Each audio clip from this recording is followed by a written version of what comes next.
আমি আরেকটা কথা বলতে চাই, 5ই আগস্টের পরে যে ইনকাম করেছেন সেটার বারে নাকি তার গার্ডার হয়ে গেছে। আমি চাই এই খবর পূর্বের কি বলে নেপাল পর্যন্ত, ভুটান পর্যন্ত, তারও পাশে একটা দেশ আছে, বার্মার পরে আরেক দেশ আছে, সে দেশ থেকে শুরু করে আমেরিকা পর্যন্ত এই খবরটা যেন যায় যে উনি কত টাকা কামাই করলে ঘাট তেরা হওয়ার মতো ওজন হয় বা টাকার পরিমাণটা কত হইতে পারে। 3.5 কোটি টাকার বাসা করতে পারে, আর সেটা আওয়ামী লীগের আমলের ইনকাম। আমরা জানতে চাই যারা নিকৃষ্ট হিসেবে স্বীকৃতি দিচ্ছেন, সেই আমরা বিএনপিরা বলতে চাই উনি টাকাটা কোথায় পেলেন। মির্জা আজম, আরব চৌধুরী বা আরো আমার নাম না জানা কিছু প্রতিষ্ঠান বা ব্যক্তি আমাদের একটু বলেন, এবং সেই হিসেবে আগামী জাতীয় নির্বাচনের জন্য এগিয়ে আসেন। আমি স্বাগত জানাবো, আমার ব্যক্তিগতভাবে তার পিছনে ঝাঁপিয়ে পড়বো। জবাব না দিতে পারলে প্রয়োজনে এই বিষয়টা আইনের আগামী জাতীয় নির্বাচনে আমাদের মধ্য থেকে হোক, বিএনপির ভিতর থেকে যে কোনো একজন ব্যক্তি আসুক, ছাত্র ইউনিয়ন থেকে নিয়ে এসে এখনো যে বিএনপিকে পছন্দ করেন না সেই ব্যক্তি আর নির্বাচনের দাঁড়ানোর যোগ্যতা হারাই ফেলেছে। আর কমিটির কথা বলা হয়েছে, জামালপুর জেলা কমিটি হয়েছে 8 বছর তামাদি হয়ে গেছে। এই কয়েকদিন আগে না বেশ কিছুদিন আগে থানার আহ্বায়ক কমিটি হয়েছে। এটা 1 দিন 2 দিন 7 দিনের ভিতরে হয়ে যাবার কথা, 3 মাস 4 মাস হয়ে গেল গা, এটাও তামাদি হয়ে গেছে। আমি মনে করব এটা পুনরায় করতে হবে, পুনরায় করে সেটা প্রেসিডেন্ট সেক্রেটারি তৈরি করতে হবে। আমি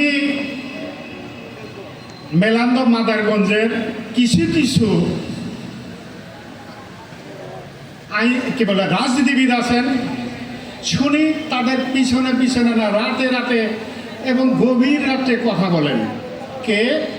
বাবুল সাহেব, যার জন্য আসামি হয়েও, মার্ডারের কাছে আসামি হয়েও 17 বছর 15 বছরের যত কলঙ্ককারী ব্যক্তিদের অবাধ চলাফেরার দায়িত্ব নিয়েছেন কে? বাবুল সাহেব। এটারও জবাব দিতে হবে। আমি বলবো 5ই আগস্টের আগে 1-1.5 মাস যে আমাদের সংগ্রাম চলছে, একটা ছবি আমাদের একটু দেখাক না যে বিএনপি এই প্রোগ্রামে অথবা ছাত্রদের আন্দোলনের সাথে যুক্ত হয়ে ছবি উঠাইছেন মশন করে। প্রত্যেকটা প্রোগ্রামে আমি ফলো করছি, সে কোথাও থাকেন নাই। 5ই আগস্টের শেষ, তারপরে তো 6 তারিখ জামালপুরের তার বাড়ির আলিশান বাড়িতে হাজির, কিছু নেতার উপস্থিতিতে পরিকল্পনা করলেন কি কোথায় লুট করা যাবে, তাকে প্রিন্সিপাল রাখলে লাখ লাখ টাকা পাওয়া যাবে, তাকে ট্রান্সফার থেকে বাঁচানো যায়, মামলা থেকে বাঁচানো যায়। কত লক্ষ টাকা পেয়েছেন তার একটা হিসাব আগামী দিনে আমাদের জাতীয় নির্বাচনের আগেই দিতে হবে, আমরা এটা চাই। আমি আমাদের নেতা তারেক রহমান সম্পর্কে আপনারা আমি বলতে চাই, উনি অনেক আগে কিন্তু নোটিশ দিয়েছে যে দুর্নীতিবাজ যে দালালি করবে আওয়ামী লীগের, তাদের কিন্তু নামের সন্দেহ হবে না, দলে থাকার সুযোগ নাই। ইতিমধ্যে 2,500 জিয়ার সৈনিক থাকা অবস্থায় দুর্নীতি করায় বহিষ্কার করা হয়েছে। আমি বলবো এই আমার কথাগুলো যদি সত্য থাকে তাকে রেড কার্ড দেখাবেন তারেক রহমান, এটা আমার কামনা। আরো অনেক কথা, কোন কথা বলবো এটা হিসেব পাই না। উনি কাউকে যদি চাঁদার সেবামূলক কিছু দিয়ে থাকেন তাহলে বহু জায়গায় এটা বিজ্ঞাপন দিয়ে বেড়ায়।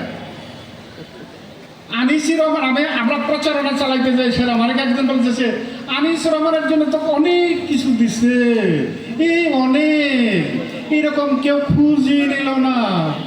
আমি বলবো যে আপনি তো জানাজায় তো গেলেন না। সে এত বড় ছাত্র নেতা, বিশেষ নেতা, জামালপুর জেলা বলবো না, উনি লোকাল রাজনীতি করছে। না দিচ্ছেন, এটাও আমাদের একটু বলেন, আমরা একটু শুনি না, এগুলো শুনতে ইচ্ছে করে। আমি আরেকটা কথা বলতে চাই, 5ই আগস্টের পরে যে ইনকাম করেছেন সেটার বাড়ে নাকি তার গাঁটা হয়ে গেছে।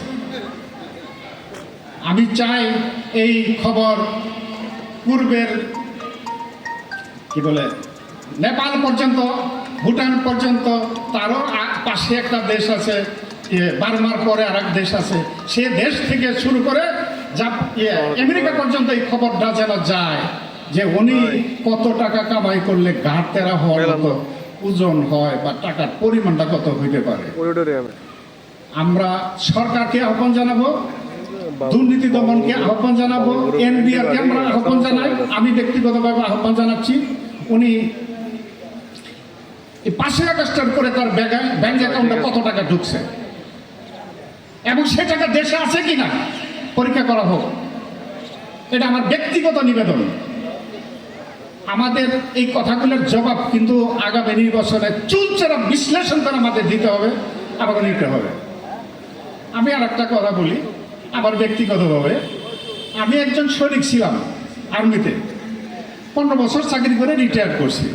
91-তে রিটায়ার করার পরে আমি সাদাত বিশ্ববিদ্যালয়ের টাঙ্গাইলের ছাত্র ইউনিটের সভাপতি হলাম 91 সালে। ল পাস করে এসে উকিল হলাম, জাতীয়তাবাদী আইনজীবী ফোরাম প্রতিষ্ঠা করলাম, প্রতিষ্ঠা করে সেটা জেলা বিএনপি সম্পৃক্ত হলাম। আস্তে আস্তে সময় গড়িয়ে 2001 সাল আসলো এবং জেলা বিএনপি কিন্তু সদস্য আমি বিশেষ একটা নেতৃস্থানীয় জায়গায় ছিলাম। আমি যখন জেলা বিএনপিতে, ওই মুহূর্তে আমাদের আংটি দেওয়ার মতো ক্ষমতা নাই, সে ব্যক্তি কিন্তু বিএনপিতে যোগদান করলেন। আজকে প্রধান যোগদানের সময় আজকে প্রধান অতিথির পাশে থেকে উনি যোগদান করছেন খালেদা জিয়ার হাতে ফুলের তোড়া দিয়ে। ওইটা পোস্টার করে যেটা দেখেন ওই জায়গায় কিন্তু রাজাপতালা চৌধুরী ছিলেন, তার পোস্টারের ভিতরে আমার নাই। কেমন আশ্চর্য হইতে পারে এটা?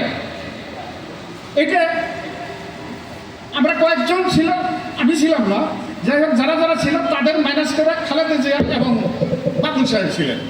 এই হিসেবে পোস্টার আপনি দেখতে পারবেন। আর যদি চান আমার 2টা পোস্টারে 2টা ছবি, একটা পত্রিকা আর এক পরের দিন পত্রিকাও কিন্তু রাজাপতালা চৌধুরী সহ মুকাদ্দেম ভাই, আমাদের যে রাজা মামা আমার ভাগনা, যে এরা ছিলেন, তাদের ছবি কিন্তু নাই। এই ছবিটা কেন তৈরি করলেন? উনি রাজাপতালা চৌধুরীকে একটা লোক পছন্দ করে না, নিজের বউকেও বিশ্বাস করে না, এমনও শোনা যায় যে অন্যান্য নেতার, এক কথা আমি বলছি না। এইগুলো বিষয়ের উপরে আমাদের গবেষণা করা দরকার। উনি এইগুলো করলেন কেন? আমি অনেক কথাই বললাম এবং যৌক্তিক কিছু বিষয় কথা বললাম। উনি যখন বিএনপিতে আসলেন তখন আমি জেলা বিএনপির নেতা।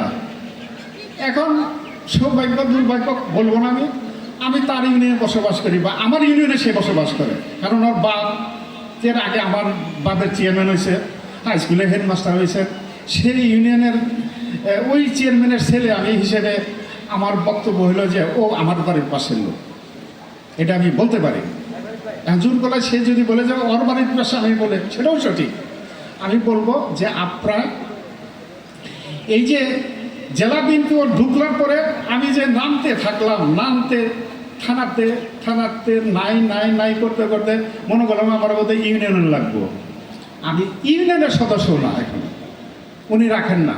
আমি বলবো আমার ইউনিয়নে যতগুলো প্রেসিডেন্ট, সেক্রেটারি এবং অন্যান্য সম্পাদক মণ্ডলীর সদস্য করেছেন, সেই সদস্যগুলো কি আমার গুণগত দিক, আমার পরিবারের দিক সব কিছু মিলে কি বেশি, যার জন্য ওখানে আমার ব্যালেন্সে কভার করে না বা আমার যোগ্যতায় কভার করেন না? এইটাও একটা জবাব সামনে দিনে দিতে হবে। আমার ব্যক্তিগত আক্ষেপের হিসেবে আমি বলতে চাই, অনেক প্রপোজাল বাবুল সাহেবকে বলার জন্য আমি আহ্বান জানালাম। আশা করি তিলে তিলে আপনারা এই কথাগুলো আদায় করে নেবেন। আমি আপনাদের পাশে আছি। আগামী জাতীয় নির্বাচনে আমাদের মধ্য থেকে হোক, বিএনপির ভিতর থেকে যে কোনো একজন ব্যক্তি আসুক, ছাত্র ইউনিয়ন থেকে নিয়ে এসে এখনও যে বিএনপিকে পছন্দ করেন না সেই ব্যক্তি আর নির্বাচনের দাঁড়ানোর যোগ্যতা হারাই ফেলেছে। আর কমিটির কথা বলা হয়েছে, জামালপুর জেলা কমিটি হয়েছে 8 বছর তামাদি হয়ে গেছে। এই কয়েকদিন আগে না বেশ কিছুদিন আগে থানার আহ্বায়ক কমিটি হয়েছে। এটা 1 দিন 2 দিন 7 দিনের ভিতরে হয়ে যাবার কথা, 3 মাস 4 মাস হয়ে গেল গা, এটাও তামাদি হয়ে গেছে। আমি মনে করব এটা পুনরায় করতে হবে, পুনরায় করে সেটা প্রেসিডেন্ট সেক্রেটারি তৈরি করতে হবে। আমি এই সব দায়িত্ব আপনাদের পালন করার আহ্বান জানিয়ে আজকে যারা ঢাকা থেকে আসছেন এবং স্থানীয়ভাবে সুধীমণ্ডলী এবং নেতৃবৃন্দ যারা আসছেন, আপনারা ধৈর্য ধরে অনেকক্ষণ ধরে আসেন, রোদ্রের মাঝে আসছেন, এই কষ্টটা আপনারা যে আসছেন এই জন্য অভিনন্দন জানিয়ে এবং